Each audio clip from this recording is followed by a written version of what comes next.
YouTube, what up? We are back with our weekly recap for NFL regular season week 3.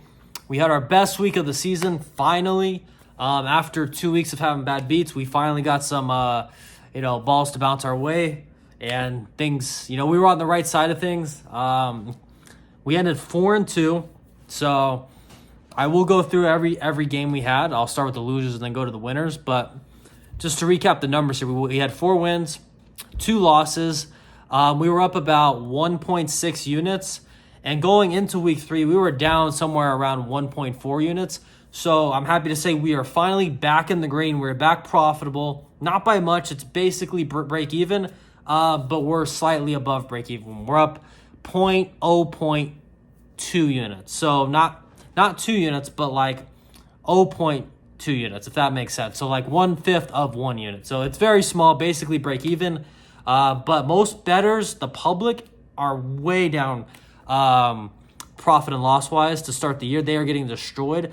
I saw a stat on Twitter today that said the public sides have been 36% so far through 3 weeks. So think about this. The public is 36%. And after week 3, our overall record, it's not great. I'm not proud of this, but it's way better than the public. We're 9-8. So the math on that is we're about 53%. If you want to get specific, 52.9%. And the public's 36%. So, I mean, we are destroying the public. We're not where we want for our standards. For me personally, I want bare minimum to be hitting at 55%. That's just what I want to be hitting at. We're close. I'm hoping we can get there soon. But just to put it in perspective with kind of how weird this season's been and how many games haven't gone according to plan, you can just see it in the public's record. They're getting absolutely destroyed. 36%. We're at 52.9. So that makes me a little bit optimistic that we are on the right track here. And once, the bad beats get flushed out and the skill starts to show over time instead of, the short-term sample sizes of luck, I think our record will get better and better. Who knows? Maybe I'll fall on my face and eat shit, but we'll see. I'm just happy we had a good week. We went 4-2, 66% on the week, which is unbelievable. I would sign up for that every weekend if I could sign it up right now. So that's it. We are looking to go into week 4 with this momentum and build upon our profit. Let's start to get some real profit here and build it up. So let's see. Let's recap these games, and later in the week, I will post my pick videos, okay? The first game, I'll start with the losers. We had the Saints -3. Now, I'm not going to complain about any bad beats this week. I know I usually do, but I try to be very fair and logical.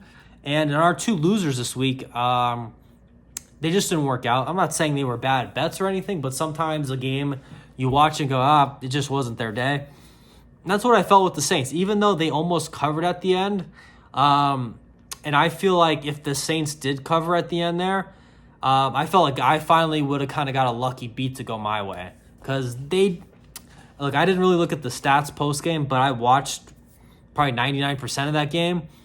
And I felt like the Saints just got dominated. It was a weird game, though, because the Eagles, it just felt like they had the ball the whole game, and the Saints could never really get going. I remember there was a point in the game where I was like, what the fuck? Like, it feels like an hour's gone by since the Saints had the ball. Because I think Eagles had the ball all the way up until halftime, and then they got the ball back after halftime, if I'm remembering this correctly. And then long-ass drive, I'm like, dude, the Saints haven't touched this shit in forever. So I think it was kind of hard for the Saints to get a rhythm just with how long the Eagles were possessing the ball. And with the Eagles possessing the ball, it kept their defense fresh. Their D-line played really well. And it just wasn't the Saints' day, even though they almost covered at the end. Brutal how the 2 fucking defenders hit each other at the end. Dallas Goedert goes for 1 billion yards, and the Eagles won the game. I thought we were going to get lucky on that one, but it didn't work out. Really, Nick Sirianni kept us in that game because the Eagles should have been winning that game a little bit more comfortably. But this dude Sirianni is a fucking moron. He refuses to take points. It is mind-blowing. Makes me want to bet against him more because he's a dumb motherfucker. I mean, he just sets his team up to fail. It's really interesting to watch. All right, moving on to our next loser, the Dallas Cowboys. We had the money line at -105. Nothing to complain about here, man. Their defense just isn't looking as good this year. We'll see kind of how that plays out throughout the rest of the year. We can't make, we can't judge it too hard based on a few weeks. I do have a bet against them. I already posted for week 4. But their run defense is so bad. I know the Ravens are really good at running the ball, so we'll see how that looks against other teams. But the Saints ran it down their throat, and the Ravens ran it down their throat. And it didn't even look like they had a prayer of stopping it. The locker room seems a little bit iffy. Micah Parsons calling everybody out. Will that rally everybody up, or will it, kind of divide the locker room? We'll see on that. CeeDee Lamb, another one of these guys that gets paid, and all of a sudden, not as good. Gets paid, fumbles on the 6-yard line. These fucking guys, man, they ask for the world of money, and the second they get paid, they just fuck up every game. Brandon Ayuk, no-show. Like, these guys, here I go getting off topic, but, man, if I'm an owner, I'm paying the quarterback, the wide receivers can fuck off, and I'm paying everyone in the trenches. I mean, it's an absolute joke, these receivers that get paid.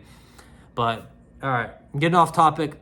Cowboys, it is what it is. They just didn't really have an answer for the run game. Dak Prescott got going late. He looked good late in the game.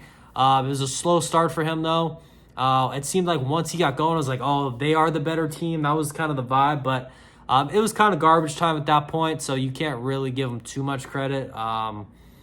Just wasn't their day. I don't look at it as a bad bet. It just didn't work out. So we live and learn from it. Cowboys money line loser.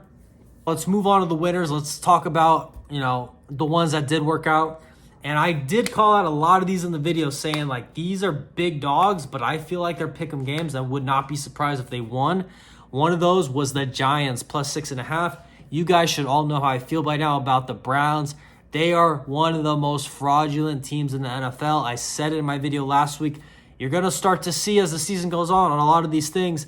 The market takes a while to catch up to what I'm already saying.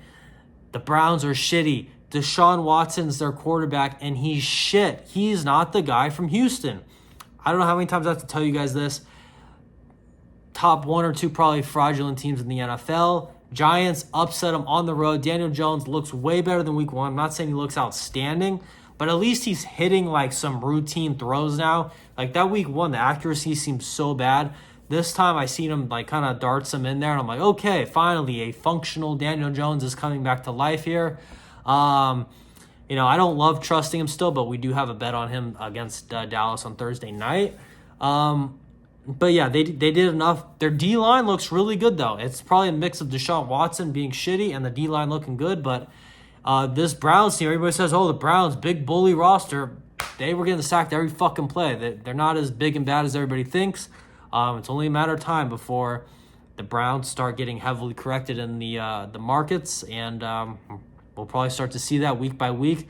That's the bummer about these teams that, you predict the value on is when you're right. You only have so many times you can bet against them before the market catches up to what you've been saying. So Giants plus 6.5, winner for us. Next, we had the Rammies plus 7.5 over the 49ers. I am a Rams fan, so I was happy that they won this game outright, or else they would have been fucked in the division. But I think I said it again in the video. This is a line that I felt like it could go either way. If I was forced to pick it, I would have said Niners would by a field goal, but I really thought this was close to a pick'em game. And it didn't feel like that for a while, if I'm being honest. Like, this one felt like, oh, God, are the Rams really not going to cover 7.5 points? Like, I told you guys, I thought that line was insane. I thought Stafford was out or something when I saw that line.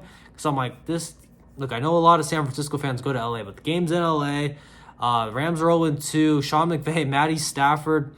Like, what are we talking about here? 7.5 points at home? It just seemed crazy to me. And they end up winning the game. They end up just a nutty performance, man. They just were so fucking resilient and clutch. In a game that looked like it was like this close to being a blowout, they just kept, every time San Francisco would score, even if it was up, 2 possessions, the Rams would come back and keep some life, and they just clutched it up at the end, man. And this proves my point that I've been trying to say. Two different things. One side note, Brock Purdy, you guys got to start putting some fucking respect on his name. I've been saying it before anybody. This guy's a top 5 quarterback in the league. I had him as my number 3 quarterback coming into the year. All his weapons are gone except for shitty Ayuk, who didn't practice all offseason because he wants all the money in the world. And he made his guys look so good. And you watch the improv plays he had, even his running plays. He's an absolute monster. It's not even debatable. He's a top 3 quarterback in the NFL. And like I said, kind of like with the Browns, it's going to take a while for the market to catch up with what I'm already saying. Brock Purdy's the fucking guy. It's not hard to see. You guys are just stuck in these media and ESPN narratives and, oh, he's a 7th-round pick. Who gives a fuck? Watch the game. He's an absolute monster, okay? There's no debate. And then on the flip side, another theory was proven true. Matthew Stafford. These receivers need the quarterback more than the quarterback needs the receivers. You need to understand that. I watch a lot of Rams games. I've seen Tutu Atwell. I've seen him look really good. And I had a feeling in this game that Tutu Atwell was going to be like, oh, Tutu Atwell is really good. Now people noticed him. Why did they notice him? Because he got an opportunity. A lot of these receivers aren't bad. They don't get the opportunities. And they don't have a quarterback that, gives them any name value. But now you have Matt Stafford. You have 2 guys injured. Tutu Atwell gets an opportunity. Matty Stafford lights it up, makes nobodies into somebodies now. And, if he had him the whole year as his number one weapon, people are going to look at him differently probably and be like, oh, Tutu Atwell, he's really good. So a lot of times a quarterback gets paired with a wide receiver that is unknown, not necessarily a bad receiver, but just unknown because didn't get an opportunity or didn't have a good quarterback. You pair him with a real quarterback and all of a sudden, oh, the Rams got receivers now. No, they got Matty fucking Stafford, and he makes people with no names get the right opportunities and chances to show their skills. It does take both, but without the quarterback, the receiver shit isn't happening. So that's my point there. I said this game was going to be Brock Purdy versus Matty Stafford and a bunch of unknowns, and that's basically what it was. It was a shootout at the end of the day, and it's a long way of saying Rams 7.5 came through for us. It was just way too many points. The 7.5 is such a key good number. I'm so happy we got that number. All right, we have Colts. We got them at -1.5. Caleb Williams, I keep telling y'all, shitty. Bears, shitty. Bears and Browns, they're the 2 teams I've been preaching all year are the most fraudulent teams in the NFL. The Bears, the market crowned, they just crowned them out of nowhere just because of the roster on paper. They got all this love from the media. Some morons on mainstream media predicted them to go to the Super Bowl. You might know what I'm talking about, the really, really ugly characters in mainstream media. And they're shitty, dog. Like I said with Matty Stafford, this shit all is about quarterback, bro. Like, yes, you could have a stellar defense, but it's really hard if your quarterback's shit. And Caleb Williams is a rookie. He's still a rookie. He might be awesome one day. I don't really think that's going to happen. He has a weird character to me, but and this was probably his best game. He threw for like 353 yards or something, but only had 16 points to show for it. So, how good did he really do? I'm being honest. It was his best performance, but still, they only put up 16 points. And I told everybody the Colts defense, I know it started the season really bad, but I don't think it was as bad as everybody was, looking at it. And they played better. I think they sacked Caleb a decent amount of times, got some good pressure on him. And they did enough to win. Anthony Richardson, they could have won this game by more. Anthony Richardson threw a pick like on the 2-yard line. So, that was dumb. But aside from that, that's what you get with Anthony Richardson. You get some great plays. You're going to get some really, really bad ones. And in the end, they did enough. They won the game. That's why I like this game, because they basically just had to win the game. -1.5. That's almost as good as pick'em. So Caleb Williams was in no position to, not be getting like +3 or +4. The fact that we just had to beat the shitty Bears, I had to take it. So Colts -1.5 was a nice winner for us. Last but not least, I'm pretty sure I said upset alert in my video for this. Panthers +5. I told y'all, Raiders, they had their Super Bowl win in week 2 against the Ravens. Okay, everything was good. Everybody's happy. Everybody's food tasted better. The wife was prettier. The weather felt better. Everything was great after that win. That was their high. The Panthers, 0-2. Every player on that team, so desperate. because Bryce Young is hurting their contract value. He's making the whole team look like they're full of bums. And Andy Dalton, I told you guys, isn't that bad. He's actually more like an average quarterback in the NFL, even though he's a backup. That's how I had him graded, at least. And I expected him to perform well, much better than Gardner Minshew, who I think is... I like Gardner as a person. Seems really cool. Nice guy. Great locker room guy. I think he's a shitty quarterback. So I felt like we were getting a way better quarterback than Gardner Minshew. The situation wasn't bad. Like I said, Raiders coming off a high. Panthers coming off a low, desperate to get something positive going. You know, Andy Dalton. Players usually have like a little boost when it's either an interim coach coming in for their first game or a backup quarterback coming in. That's kind of what you saw here. Carolina Panthers, they came out on fire. Andy Dalton played elite. I'm not saying he's an elite quarterback, but that was an elite performance. He absolutely murdered it. I mean, some of the best throws I've seen all season. Just absolute darts. That one he had to Thielen over two guys. That was fucking beautiful. And yeah, Raiders, they shit the bed, man. You saw in post-game I keep calling him Antonio Pierce said a lot of guys are making business decisions. They're going to have to make some as well. So the Panthers kind of broke this team a little bit, man. It's got to suck to lose to the Panthers, but it is what it is. The Raiders, I love Max Crosby. I'm not a big Devontae Adams guy. He drops like a lot of easy balls, if I'm being honest. And as good as Max Crosby is, as Christian Wilkins is, they still have a lot of issues on the overall defense. And you can really go as far as Gardner Minshew is going to take you. And I don't think that's going to be very far. I had a lot more faith in Andy Dalton. And the reason I like the play is because we were getting so many points. I didn't think the Raiders were going to blow them out. If the Raiders won, I thought it'd be by 3 or 4. We're getting 5, so I really liked it there. You saw the line move up to 6. That's just dumb money. Dumb money betting the Raiders, so can't even get too concerned about that. But yeah, guys, that was our picks. We went 4-2, best weekend of the year. We're hoping to have our next best one, even better one, this upcoming weekend. So watch out for the pick videos. We're now green on the season. It's just very slight, but we're out of the red, back in the green, looking to build on it. We're still way ahead of the overall public, so we have that to be proud of. And that's it, boys. We will keep it going. Grind never stops. And look out for the pick videos this week. We'll have enough to have a slate for us. All right, boys. Have a good one. Peace.